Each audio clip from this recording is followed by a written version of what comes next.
چند دن کی دنیا ہے، لڑائی جھگڑے کا موقع ہی کہاں ہے۔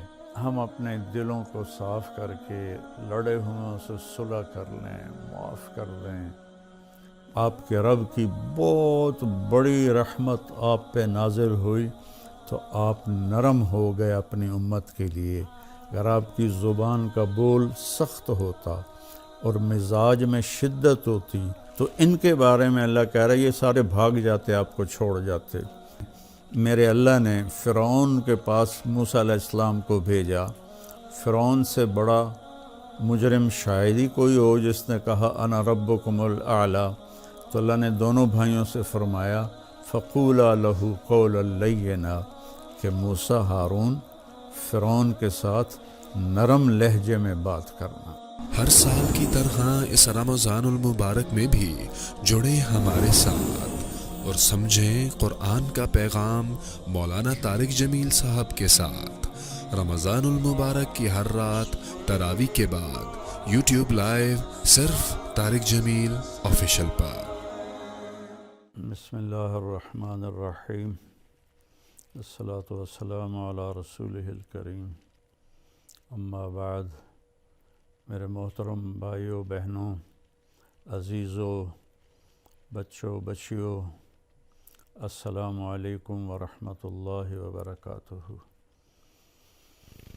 رمضان المبارک کی آمد ہے، اس کے بارے میں چند گزارشات بہت عاجزی کے ساتھ پیش کرنی ہیں۔ رمضان روزہ بہت بڑا عمل ہے۔ اللہ تعالیٰ نے فرمایا کہ روزے کا بدلہ میں خود ہوں، اور ایک جگہ فرمایا کہ میرے نبی نے کہ کوئی جانتا ہی نہیں ہے کہ روزے کا ثواب اللہ نے کیا رکھا ہے۔ تو اللہ ہمیں توفیق دے روزے رکھنے کی۔ تو اس سے پہلے ہم اپنے دلوں کو صاف کر لیں۔ کسی کی نفرت ہے اس کو صاف کر دیں، بغض ہے، حسد ہے، کینہ ہے۔ کینہ ہوتا ہے کسی کو نقصان پہنچانے کی نیت، یہ بغض سے زیادہ بڑی چیز ہے۔ تو اس قسم کی جتنے بھی ہمارے دل میں منفی چیزیں ہیں، یہ ہم اللہ سے مانگ کے اپنے دل کو صاف کر دیں تاکہ ہمارے روزے قبول ہوں۔ اور خاص طور پر اگر ماں باپ کی نافرمانی ہے تو رمضان میں اس کی بخشش نہیں ہوتی۔ ماں باپ کے پاؤں پکڑ کے معافی مانگ لیں۔ اگر شراب کی عادت ہے تو شرابی کی بھی بخشش نہیں ہوتی، توبہ کر لے تو سب معاف ہے۔ تو اس سے بھی ہم توبہ کریں۔ اور رشتہ داروں سے برا سلوک ہے تو اس سے بھی ہم توبہ کریں اور ان سے ملیں، جا کر جھک جائیں۔ اور جھک جانے میں اللہ نے عزت رکھی ہے۔ اور کسی کے بارے میں دل میں کینہ ہے، یعنی اس کو نقصان پہنچانے کی نیت اور ارادہ ہے، اس سے بھی توبہ کریں تو انشاءاللہ ہمارے روزے اللہ کی بارگاہ میں قبول ہوں گے۔ آخری رات اللہ فرماتے ہیں کہ دن کے روزے اور رات کے قیام کی وجہ سے میں نے ان کے سارے گناہ معاف کر دیے۔ اور اللہ تعالیٰ نے ہر امت پہ روزہ فرض کیا ہے۔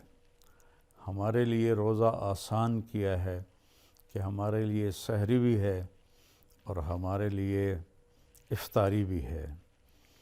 تو اہتمام سے ہم ان روزے رکھیں اور کوشش کریں کہ پیٹ بھر کے نہ کھائیں تاکہ جسمانی فائدہ بھی ہو، روحانی فائدہ بھی ہو۔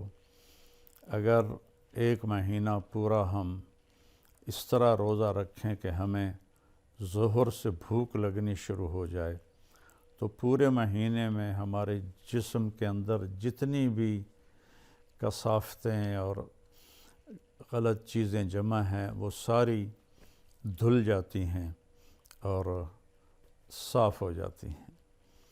تو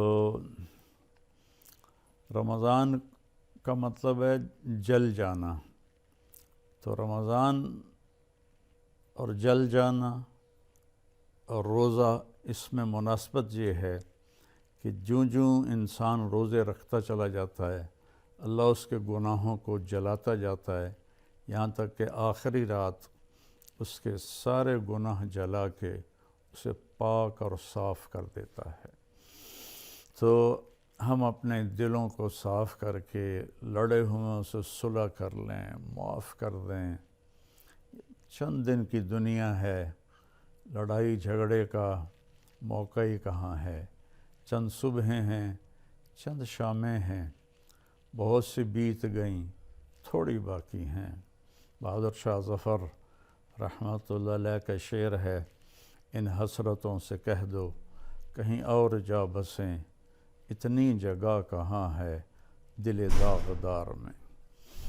تو دل داغدار میں اللہ کی محبت اور اللہ کے رسول کی محبت اور اللہ کے بندوں سے محبت اپنائیں تاکہ ہمارا ہر عمل قبول ہو اور اللہ تعالی ہم سے راضی ہو۔ اور دوسری بات یہ ہے مالدار حضرات کے لیے کہ زکوٰۃ کا تو ضرور اہتمام فرمائیں، بہت غربت ہے اور بہت مہنگائی ہے، ہمارے گناہوں کی سزا ہے کہ مہنگائی کا عذاب ہے ہمارے اوپر۔ جو اللہ ہی ٹالے تو ٹالے، تو ہم سب اللہ کی بارگاہ میں توبہ کریں اور کھل کے مال خرچ کریں، زکوٰۃ بھی دیں، زکوٰۃ سے بڑھ کر بھی دیں، اور ڈھونڈ ڈھونڈ کر خاص طور پر ان لوگوں کو جو سوال نہیں کرتے اور گھر میں فاقہ ہے، انہیں تلاش کر کر کے ہم اپنا مال خرچ کریں کہ جو ہم نے خرچ کر دیا وہ ہمارا ہو گیا، جو ہم نے بچا کے جمع کر لیا وہ مرتے ہی پرایا ہو گیا، پتہ نہیں اولاد کا ہے یا کس کا ہے۔ تو زیادہ سے زیادہ اللہ کے نام پر مال خرچ کریں، غریبوں کو ان کو ڈھونڈ کر، مریضوں کو، روزہ رکھنے والے روزہ رکھ نہیں سکتے ان کو ان کی امداد کریں۔ ہماری فاؤنڈیشن بھی اس میں بہت اللہ کے فضل سے کام کر رہی ہے، تو ہمارا بھی کچھ تعاون فرمائیں فاؤنڈیشن کا، تو اللہ تعالیٰ آپ کے اس مال کو جہنم سے بچاؤ کا ذریعہ بنائے گا۔ تیسری بات یہ کرنی ہے کہ ایک اپنی زبان کو لگام دینا سیکھ لیں کہ اس زبان سے، میرے نبی نے حضرت معاذ ابن جبل سے فرمایا، معاذ الا انبئک بمیلاک ھذا کلہ، معاذ میں تمہیں لمبی چوڑی نصیحت فرمائی تھی کہ ساری نصیحت کا میں تمہیں خلاصہ بتاؤں؟ انہوں نے کہا اجل یا رسول اللہ، ضرور یا رسول اللہ۔ تو فاحوا باصبعیہ الی لسانہ، تو اپنی زبان کو باہر نکالا اور یوں کینچی بنائی اور اس کو یوں پکڑا، اور پھر فرمایا کف ھذا، اے معاذ اپنی زبان پہ قابو رکھنا۔ وہ کہنے لگے یا رسول اللہ انؤاخذ بما نقول، جو ہم بولتے ہیں اس کا بھی حساب ہے؟ تو آپ نے فرمایا سکلت کا امک یبن جبل، ارے جبل کے بیٹے تیری ماں تجھے روئے۔ وَهَلْ يَكُبُّ النَّاسَ فِي نَارِ جَهَنَّمَ إِلَّا حَصَائِدُ أَلْسِنَتِهِمْ، تمہیں پتہ ہے سب سے زیادہ جہنم میں دھکا دینے والی یہ زبان ہوگی، اس کا گندا بول، گالی گلوچ، غیبت، جھوٹ، بہتان، نفرت کے انداز میں بولنا، حقارت کے انداز میں بولنا، ملازموں کے ساتھ گالی گلوچ کرنا، آپس میں گالی گلوچ کرنا، اور خاص طور پر میں جو حضرات یوٹیوب پر بیٹھ کے دین کے درس دے رہے ہیں، ان کے آگے ہاتھ جوڑتا ہوں، اللہ کے واسطے اپنی زبان ٹھیک کرو، اپنی زبان ٹھیک کرو، اپنی زبان ٹھیک کرو۔ ایسے میرے نبی کے بارے میں آتا ہے، ما کان فاحشا متفحشا، میرے نبی کبھی بھی بدخوئی اور بد کلامی کرنے والے نہیں تھے۔ اور میرے اللہ نے فرمایا، فَبِمَا رَحْمَةٍ مِّنَ اللَّهِ لِنْتَ لَهُمْ وَلَوْ كُنْتَ فَظًّا غَلِيظَ الْقَلْبِ لَانفَضُّوا مِنْ حَوْلِكَ، میرے محبوب آپ کے رب کی بہت بڑی رحمت آپ پہ نازل ہوئی تو آپ نرم ہو گئے اپنی امت کے لیے۔ اگر آپ کی زبان کا بول سخت ہوتا اور مزاج میں شدت ہوتی تو لنفضوا، افراتفری میں جب لوگ بھاگتے ہیں نا تو اس کو انفزاز کہتے ہیں۔ جیسے کہیں کوئی دھماکہ ہو جائے تو لوگ افراتفری میں بھاگتے ہیں جدھر جس کا منہ ہوتا ہے۔ تو اللہ تعالیٰ فرما رہے ہیں یہ صحابہ جن کے بارے میں اللہ نے کہا کُلًّا وعد اللہ الحسنی، میرے محبوب تیرے صحابہ کے لیے تیرے رب کا جنت کا وعدہ ہے، اور جن کے لیے حسنہ کا وعدہ ہے ان کے لیے دوسری آیت کہتی ہے ان الذین سبقت لہم من الحسنی اولئک عنہا مبعدون، جن کے لیے ہم نے حسنہ کا وعدہ کر دیا وہ جہنم سے بہت دور ہیں، لا یسمعون حسیسہا، وہ اس کی آہٹ بھی نہیں سنیں گے، وہم فی ما اشتہت انفسہم خالدون، اور وہ جنت کی من چاہی نعمتوں میں ہمیشہ کی زندگی گزاریں گے۔ یہ ٹائٹل، یہ اعزاز، یہ خوشخبری صرف میرے نبی کے صحابہ کے لیے، چاہے وہ مہاجرین سابقین اولین ہوں، چاہے وہ درمیان والے ہوں، چاہے وہ طلقاء ہوں جو مکہ پہ ایمان لائے فتح مکہ پر، سب کے لیے میرے اللہ نے جنت کا وعدہ فرمایا۔ تو ان کے بارے میں اللہ کہہ رہا ہے یہ سارے بھاگ جاتے آپ کو چھوڑ جاتے۔ تو بھائیو اکثر جو میں تو سنتا ہی نہیں ہوں، میرے سر میں درد رہتا ہے، لیکن کبھی کبھار کان میں پڑ جاتی ہے بات تو اتنا شدید لہجہ ہوتا ہے اور اتنا حقارت آمیز لہجہ ہوتا ہے اور اتنا نفرت سے بھرا ہوا ہوتا ہے، خاص طور پر مذہبی معاملات میں اور اختلافی مسائل میں اس قدر وہ آتش فشاں پہاڑ بن جاتے ہیں کہ ان کے منہ سے آگ نکلتی ہے۔ تو میرے نبی کی زندگی سیکھو کہ آپ نے کس طرح نرم رویے سے عرب کے سارے بت پرستوں کو رام کیا، اور اللہ تعالیٰ نے فرمایا کہ جاہد الکفار والمنافقین واغلظ علیہم، ان کے ساتھ آپ جہاد کریں، منافق اور کفار کے ساتھ، اور ان پر شدت اختیار کریں۔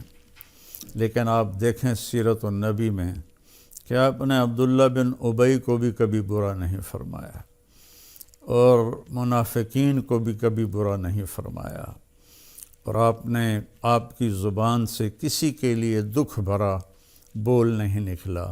تو میں سارے بھائی بہنوں سے کہتا ہوں یہ وبا، یہ بلا ہمارے گھروں میں ہے، عورتوں میں ہے، مردوں میں ہے۔ صرف خطیبوں کی بات نہیں کر رہا، خطیب چونکہ ممبر پہ لوگوں کو خطاب کر رہا ہوتا ہے یا وہ یوٹیوب پہ لوگوں کو خطاب کر رہا ہوتا ہے، تو اس کی زبان میں اگر زہر ہو تو وہ کیا دین کا کام کر رہا ہے؟ وہ کوئی اور ہی کر رہا ہے، دین کا کام نہیں کر رہا ہے۔ میرے اللہ نے فرعون کے پاس موسیٰ علیہ السلام کو بھیجا۔ فرعون سے بڑا مجرم شاید ہی کوئی ہو جس نے کہا انا ربکم الاعلی۔ تو اللہ نے دونوں بھائیوں سے فرمایا فقولا لہ قولا لینا، کہ موسیٰ ہارون فرعون کے ساتھ نرم لہجے میں بات کرنا۔ آپ اپنے اختلاف کو ظاہر کریں، لیکن اوروں کے یہ نفرت کا بول اور حقارت کا بول یہ اللہ کے ہاں بالکل پسندیدہ نہیں، اور اس بول میں، اس لہجے میں بات کرنا یہ کوئی دین کی بات نہیں ہے، یہ نفس کی شرارت ہے۔ تو میری آپ سے گزارش ہے، میٹھا بول بولیں، اگلے کو عزت دیتے ہوئے اختلاف رائے کریں، نہ کہ نفرت و حقارت کے شعلے برساتی ہوئی زبان ہو اور اگلوں کا دل چیر کے رکھ دے۔ اور سارے گھر میں مستورات اور مرد سب سے کہتا ہوں کہ اپنی زبان کے بول کو میٹھا کر لیں، اپنے نوکروں نوکرانیوں کے ساتھ خاص طور پر درگزر اور نرمی کا معاملہ کریں، سختی کا معاملہ نہ کریں۔ ایک صحابی نے آ کر کہا، یا رسول اللہ، میرا خادم ہے، غلام، وہ غلط کام کرتا ہے تو میں اس کی پٹائی کرتا ہوں، تو اس کا کیا معاملہ ہوگا آخرت میں؟ آپ نے فرمایا، تیری پٹائی کو اور اس کی غلطی کو تولا جائے گا، اگر تیری پٹائی بڑھ گئی تو تو پکڑا جائے گا۔ اور تو وہ زار و قطار رونے لگے اور کہنے لگے، یا رسول اللہ، اس کا یہی علاج ہے کہ میں اسے آزاد کر دوں۔ تو انہوں نے اپنے غلام کو آزاد کر دیا۔ تو میری منت ہے، اپنے بچوں کے ساتھ کبھی طنز والا بول نہ بولیں، بیوی کے ساتھ کبھی طنزیہ بول نہ بولیں، طنز مار دیتا ہے، تانا مار دیتا ہے۔ اپنے خامند کے ساتھ کبھی طنزیہ بول نہ بولیں، ماں باپ کے ساتھ خاص طور پر کبھی ایسا بول نہ بولیں کہ ان کے آنسو نکل آئیں یا ان کا دل ٹوٹ جائے۔ ماں باپ کی فریاد سارا مقدر بگاڑ کے رکھ دیتی ہے، اور ماں باپ کی دعا بیڑے مقدر سنوار دیتی ہے، وہاں تک پہنچتی ہے جہاں کوئی شے بھی نہیں پہنچتی۔ اپنے بہن بھائی، اپنے دوست احباب سب کے ساتھ محبت بھری بات کریں۔ کبھی کوئی ہو جائے بول ایسا انسان ہے تو پھر فوراً معافی مانگ لیں، اس سے معافی مانگ لیں۔ میں قربان جاؤں، جنگ خندق میں جب شکست ہوئی پہلے تو صحابہ بھاگے، تو ایک صحابی کا پاؤں میرے نبی کے پاؤں پر آ گیا، تو وہ جوتا جنگ والا تھا، سخت، تاکہ تلوار اثر نہ کرے، تو آپ کے پاؤں پہ وہ اس کا پاؤں آیا تو آپ کو درد ہوا، تو آپ کے ہاتھ میں چھوٹی سی چھڑی تھی، آپ نے اس کو ایسے ماری اور کہا، اوجعتنی، تو نے مجھے تکلیف پہنچائی۔ چھوٹی سی چھڑی، انہوں نے زرہ پہنی ہوئی ہے، زرہ پر تو تلوار اثر نہیں کرتی، اس چھڑی نے کیا اثر کرنا تھا؟ تو اس صحابی نے وہ سن لیا کہ میرے نبی فرما رہے ہیں اوجعتنی، تو کہنے لگے، سارا دن ساری رات میں ڈرتا رہا کہ اب جبریل آئیں گے میری ہلاکت کا پیغام لے کر، اب جبریل آئیں گے میری سزا کا پیغام لے کر، تو ساری رات سوئے نہیں۔ فجر کے بعد اعلان ہوا، جس شخص کا پاؤں نبی کے پاؤں پر آیا تھا، وہ آ کے اللہ کے نبی سے ملاقات کر لے۔ تو وہ کہنے لگے، بس ہو گئی نا وہی بات جس کا مجھے ڈر تھا، اب دیکھو پتہ نہیں کیا عذاب کا فیصلہ ہوتا ہے۔ وہ کانپتے ہوئے ڈرتے ہوئے تشریف لائے، تو آپ اسے دیکھ کر مسکرائے اور فرمایا، میرے پیارے، کل میں نے تمہیں چھڑی مار دی تھی، میں اس کی آپ سے معافی مانگتا ہوں، اور یہ 100 اونٹ آپ کو اس کے بدلے میں ہدیہ کرتا ہوں۔ یہ میرے نبی کا معاملہ تھا۔ ہم لوگوں کے دل توڑ کر، کفر کے فتوے لگا کر، ایک دوسرے کو کافر کہہ کر، ہم ایسے اپنے غصے کی آگ میں جل بھن رہے ہوتے ہیں، تو ہماری بات کہاں اللہ کی بارگاہ میں قبول ہوگی؟ تو بھائیو، اختلاف کے بھی آداب سیکھو، اختلاف رائے کے بھی آداب سیکھو، اور بولنے کے بھی آداب سیکھو کہ ماں باپ سے کیسے بولنا ہے، بیوی سے، بچوں سے، خامند سے، بہن بھائیوں سے، اپنوں سے، غیروں سے، کوئی ایسا بول نہ نکلے۔ ابو دجانہ رضی اللہ تعالیٰ عنہ بہت بڑے صحابی ہیں، تو وہ فرمانے لگے ایک دن کہ میں تمہیں بتاؤں، میری بخشش کا سب سے بڑا عمل یہ ہے کہ میری زبان سے کسی کو دکھ نہیں پہنچا اور میرے دل میں کسی کے لیے نفرت نہیں ہے، تو یہی دو باتیں سارا معاشرہ اپنا لے، اور خاص طور پر جو ممبروں پر یوٹیوب پر لوگوں کو دین سنا رہے ہیں وہ خاص طور پر اس کو اپنائیں، ایک اچھی مثال پیش کریں، ایک اچھی مثال پیش کریں۔ گالم گلوچ اور بد زبانی میرے اللہ کی بارگاہ میں ہرگز قبول نہیں ہے، اور کسی سے ناراض ہیں تو اس کو معاف کر دیں، کوئی آپ سے ناراض ہے تو اس سے جا کے معافی مانگ لیں، تو ہمارے روزے انشاءاللہ قبول ہو جائیں گے۔ جو ہی رمضان آتا ہے تو تراویح پہ مناظرے شروع ہو جاتے ہیں۔ میں ایسے ہی یوٹیوب دیکھ رہا تھا تو وہ ایک سامنے آیا، 20 تراویح پڑھنے والوں کو چیلنج۔ او بھائی اللہ کے واسطے یہ چیلنج اپنے پاس رکھو۔ حضرت عمر رضی اللہ تعالیٰ عنہ نے 8 تراویح کا بھی حکم دیا ہے، صحیح حدیث ہے، اور آپ نے 20 تراویح کا 3 وتر کے ساتھ حکم دیا ہے، صحیح حدیث ہے۔ کوئی اس پہ عمل کر لیتا ہے، کوئی اس پہ عمل کر لیتا ہے، دونوں ٹھیک ہیں۔ باقی یہ نوافل ہیں، کوئی 20 پڑھو، 40 پڑھو، اہل مدینہ 40 پڑھتے تھے۔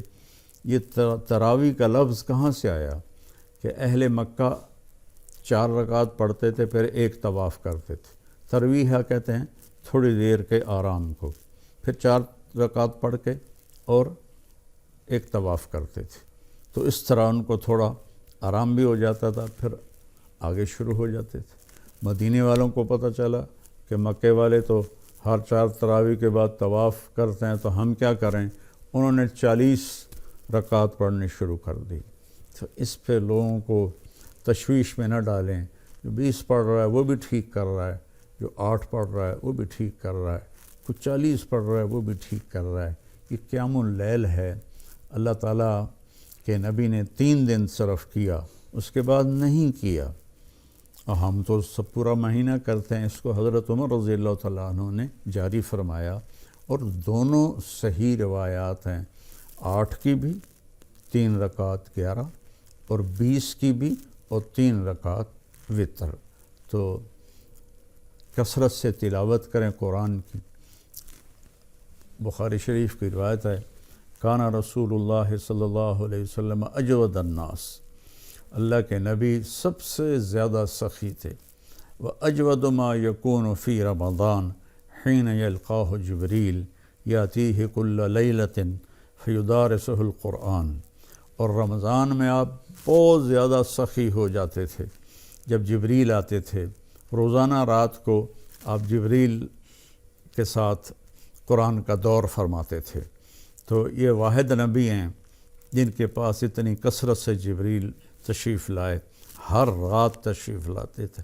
میرے نبی کو 9 رمضان ملے، تو ہر رات کو، اور آخری رمضان میں 2 دفعہ آتے تھے، 2 دفعہ قرآن کا دور ہوا آپ کا جبریل کے ساتھ، اور فرمایا ولا رسول اللہ صلی اللہ علیہ وسلم اجود بالخیر من رمضان من الریح المرسلہ، کہ اللہ کے نبی رمضان میں جبریل کے ملنے پر تیز ہوا سے بھی زیادہ آپ کی سخاوت ہوتی تھی۔ تو میں مالداروں سے کہتا ہوں سخی بنیں، صرف زکوٰۃ دے کے مطمئن نہ ہوں، زکوٰۃ سے اوپر بھی خرچ کریں، اللہ آپ کا رزق بڑھائے گا۔ اللہ مجھے آپ کو توفیق نصیب فرمائے۔ السلام علیکم ورحمۃ اللہ وبرکاتہ۔ چند دن کی دنیا ہے، لڑائی جھگڑے کا موقع ہی کہاں ہے۔ ہم اپنے دلوں کو صاف کر کے لڑے ہوئوں سے صلح کر لیں، معاف کر دیں۔ آپ کے رب کی بہت بڑی رحمت آپ پہ نازل ہوئی تو آپ نرم ہو گئے اپنی امت کے لیے۔ اگر آپ کی زبان کا بول سخت ہوتا اور مزاج میں شدت ہوتی